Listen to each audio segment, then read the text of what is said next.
Something weird is happening.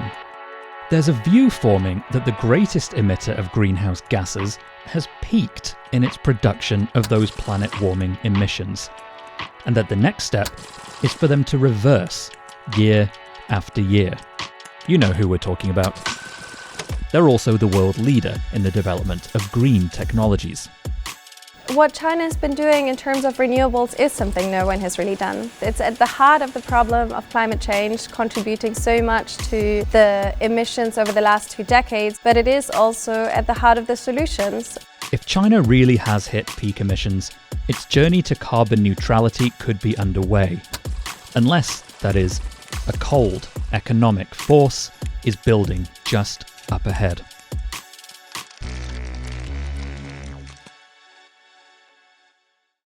China accounts for more than 30% of carbon emissions globally. This may not surprise you. What might is how long it's taken for that to become the case. If you look at a country like the UK, which began its industrial revolution in the late 1700s, or the US, where it began in the late 1800s, it took decades, maybe even centuries, for the country's emissions profiles to sort of slowly rise and then hit a peak and then slowly fall. China has done that all in fast forward. Its industrial revolution really only began in the 1980s after Deng Xiaoping's economic reforms, and it's seen a huge, massive increase in emissions since then. This line, which tracks China's emissions over the past couple of decades, speaks for itself, and loudly in comparison with these other big polluters. Powering some of that rise is this stuff, and lots of it. Coal is the most polluting fossil fuel. It emits twice as many greenhouse gases as natural gas, and China is absolutely full of it. China's power system is very heavily reliant on coal power, and that is the largest contributor in terms of China's domestic emissions. China mines and burns half of the world's coal in order to power its economy. An economy of 1.4 billion people, no less, and rooted in heavy industry. Literally producing the building blocks for factories the rest of the world has grown to depend upon.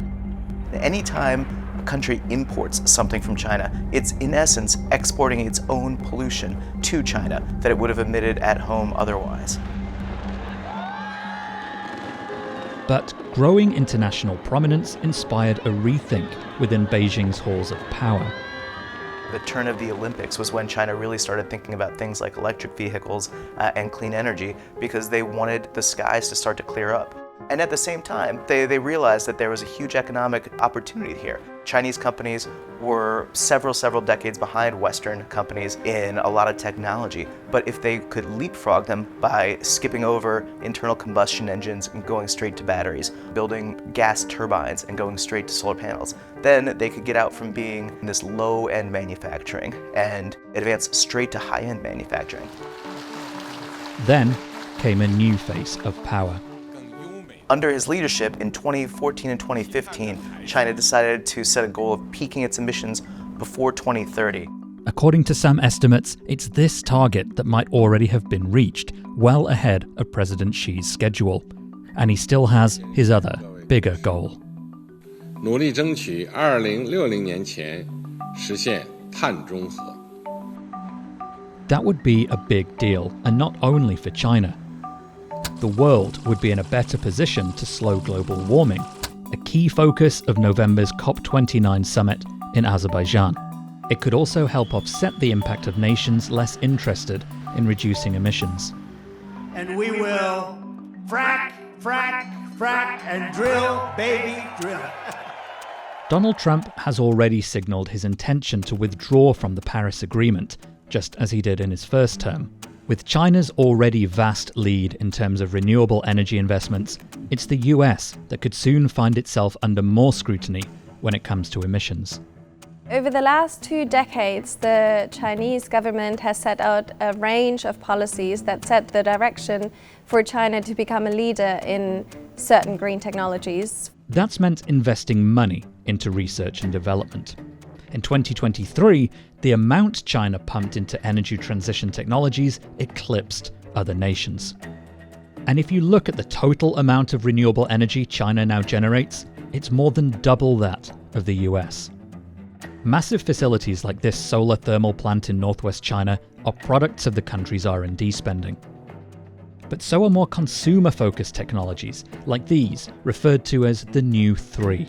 And they've become a very important focus for the Chinese governments to promote these industries domestically, but also for China to become a global leader in those industries and to export to international markets.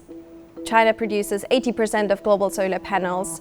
That is huge. There's not really any international competitor for solar.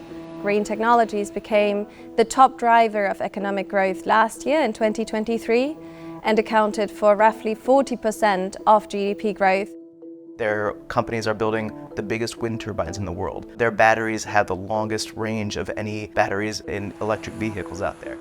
And generous government subsidies consistently helped that, meaning developers could fund projects even before they were cost competitive.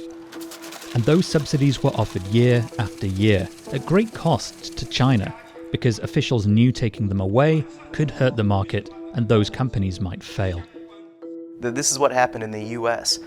This is what happened in Germany and Spain. The subsidies would get canceled, and industries that popped up around the subsidies would get sort of cut off at the knees. Even with significant government support, the strength of China's green energy innovation obscures the view of what's happening outside the power sector. Things like steel and cement making. Right now, those emissions are coming down because of a drop in production, thanks to the property sector being in a lull. But long term, they're going to still need to produce those things. In short, it could simply be that lower emissions are a side effect of China's slower economic growth, and that if its economy picks up again, that progress could be pushed back. The Chinese government and the companies it supports will have a choice: double down on renewables and make China a global climate leader, or kickstart the old fossil fuel engines to power an industrial revival.